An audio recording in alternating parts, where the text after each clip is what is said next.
Assalamualaikum warahmatullahi wabarakatuh. Halo guys, nama saya Ahmad Fajar dari kelas 12 IPS 1 SMA Negeri 1 Sukaraja.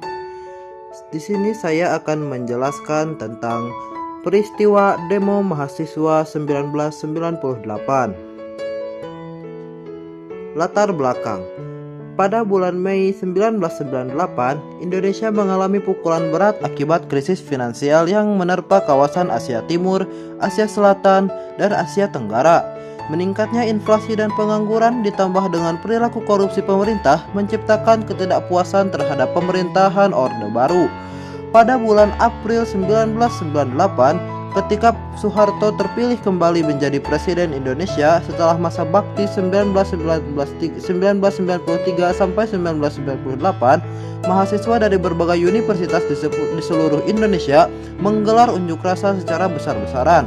Mereka menuntut pemilu kembali diadakan dan tindakan efektif pemerintah untuk mengatasi krisis.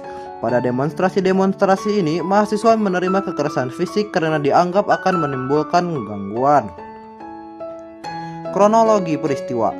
Pada tanggal 12 Mei 1998, sekitar pukul 11 sampai 13, ribuan mahasiswa Universitas Trisakti melakukan aksi damai di dalam kampus. Setelah itu, mahasiswa mulai turun ke jalan Es Parman dan hendak berangkat ke gedung MPR atau DPR. Pukul 13.15, para mahasiswa sampai di depan kantor Wali Kota Jakarta Barat. Melihat segerombolan mahasiswa di depan kantor tersebut membuat aparat polisi menghadang laju mereka. Setelah itu terjadi perundingan antara pihak polisi dengan para mahasiswa. Kesepakatan yang dicapai ialah para mahasiswa tidak melanjutkan aksi unjuk rasa mereka ke MPR atau DPR. 15 menit setelahnya, pukul 13.30, para mahasiswa melakukan aksi damai di depan kantor Wali Kota Jakarta Barat. Kondisi dan situasi saat itu dapat dibilang masih sangat tenang. Tidak ada ketegangan sama sekali antara pihak aparat dan mahasiswa. Pukul 16.30, polisi mulai memasang garis polisi dan meminta para mahasiswa untuk memberi jarak 15 meter dari garis tersebut. Tidak berselang lama, pihak polisi pun meminta agar mahasiswa kembali ke dalam kampus. Tanpa ada ketegangan apapun, mahasiswa membubarkan diri dengan tenang dan tertib. Namun tiba-tiba terjadi tembakan dari arah belakang barisan mahasiswa. Mendengar suara tembakan tersebut, para mahasiswa lantas berlarian dan berusaha menyelamatkan diri. Para mahasiswa berusaha berlindung dengan masuk ke dalam gedung-gedung kampus, sementara aparat masih terus menembakkan senapannya. Puluhan gas air mata juga dilemparkan ke dalam kampus. Sekitar pukul 17.15, situasi di kampus sangatlah mencekam. Beberapa korban jiwa juga berjatuhan. Salah satunya adalah 4 mahasiswa Trisakti yang tewas karena tertembak. Keempat mahasiswa Trisakti tersebut adalah Elang Mulia Lesmana, Hafidin Royan, Hairi Hartanto, dan Hendiawan Sie.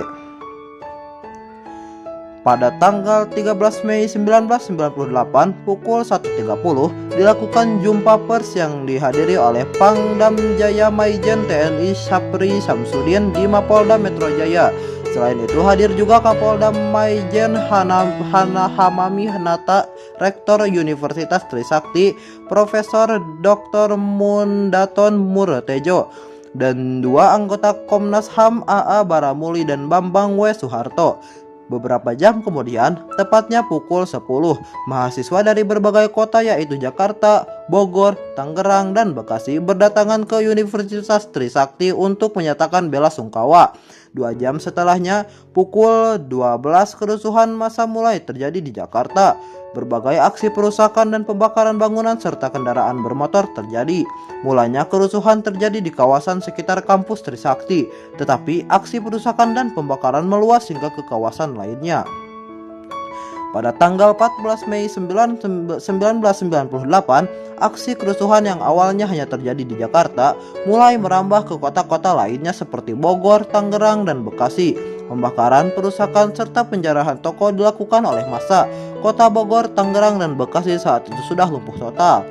Pada tanggal 15 Mei 1998, Presiden Soeharto yang mengetahui peristiwa kerusuhan Mei 1998 bergegas kembali ke tanah air dari Kairo. Waktu itu muncul isu bahwa Presiden Soeharto bersedia untuk mundur dari jabatannya. Akan tetapi berita tersebut langsung ditampis oleh Menteri Penerangan Alwi Dahlan. Presiden Soeharto membantah bahwa ia bersedia mengundurkan diri. Namun, jika kepercayaan masyarakat terhadap Presiden Soeharto sudah hilang, maka Presiden Soeharto bersedia untuk lengser dari jabatannya. Akhirnya, seminggu kemudian, tepatnya tanggal 21 Mei 1998, Presiden Soeharto memutuskan untuk mengundurkan diri dan mengalihkan kekuasaannya kepada B.J. Habibie. Dampak dari peristiwa demo mahasiswa 1998, angka resmi menunjukkan bahwa sebanyak 499 orang tewas dalam peristiwa kerusuhan Mei 1998. Selain itu, lebih dari 4.000 gedung juga hancur atau terbakar. Kerugian fisik yang ditanggung oleh pemerintah Indonesia sendiri adalah sebesar 2,5 triliun rupiah. Kesimpulan.